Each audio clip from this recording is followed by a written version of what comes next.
Good evening. रचना education में आप सबों का स्वागत है। आइए, हम लोग पढ़ रहे थे लेसन प्लान। समझ चुके थे कि लेसन प्लान क्या है। किसी भी शिक्षक के लिए क्या है, वो दैनिक मार्गदर्शिका है जिसमें शिक्षक क्या पढ़ाएगा, कैसे पढ़ाएंगे और जो हम सिखा रहे हैं उसको कैसे मापेंगे, ये होता है हमारा लेसन प्लान। अब आइए जानते हैं कि good characteristic of lesson plan. Good characteristic of lesson plan, अच्छी विशेषताएं। लेसन प्लान की तो विशेषताएं भरी पड़ी है, लेकिन इसमें अच्छी विशेषताएं क्या है या गुड कैरेक्टरिस्टिक क्या है। वैसे तो बहुत सारी विशेषताएं हैं, उसमें हम देखते हैं कि सबसे पहला जो होता है, हमारी जो लेसन प्लान होती है वो लिखित रूप में होनी चाहिए, रिटेन फॉर्म में होना चाहिए। रिटेन फॉर्म, लेसन प्लान जो हमारा है वो रिटेन फॉर्म में लिखित होना चाहिए। दूसरा क्या है गुड कैरेक्टरिस्टिक, क्रमबद्ध तरीके से होना चाहिए, यानी कि सीक्वेंशियल होना चाहिए। ऐसा नहीं कि एक यहाँ लिख दें और एक वहां लिख दें, ऐसा नहीं होना चाहिए। सीक्वेंस फॉर्म में होना चाहिए, जिसे हम कहते हैं क्रमबद्ध। रिटेन यानी कि लिखित रूप में होना चाहिए, लिखित रूप में होना चाहिए। दूसरा क्रमबद्ध होना चाहिए, क्रमागत जिसे कहते हैं, क्रमागत होना चाहिए। तीसरा रिलेटेड होना चाहिए, रिलेटेड। रिलेटेड समझ पा रहे, रिलेशन में होना चाहिए। जो भी चीज हम लिख रहे हैं वो सीक्वेंशियल हो, रिटेन फॉर्म में हो, सीक्वेंस में हो और रिलेटेड हो।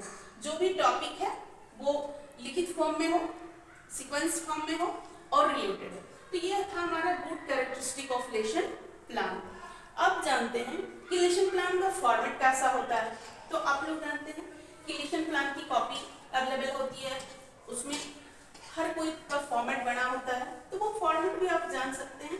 अब जानते हैं कि हम लिखेंगे कैसे, how to write lesson plan.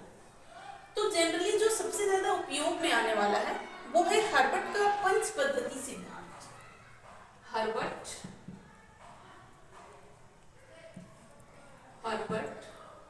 Model of teaching, Herbert model of teaching या कहते हैं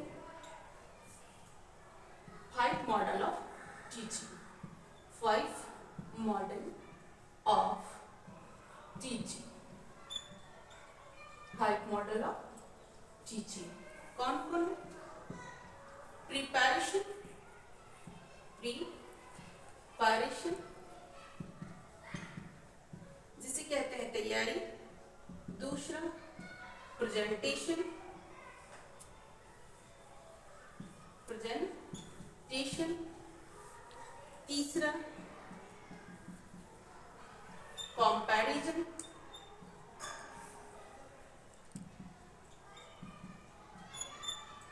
चौथा जनरलाइजेशन।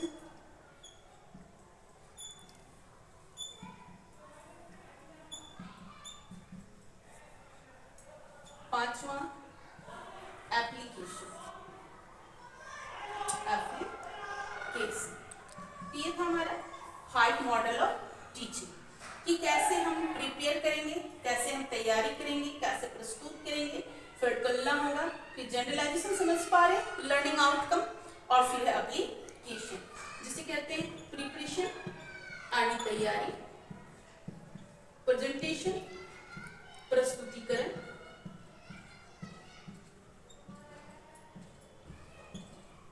कंपैरिजन तुलना,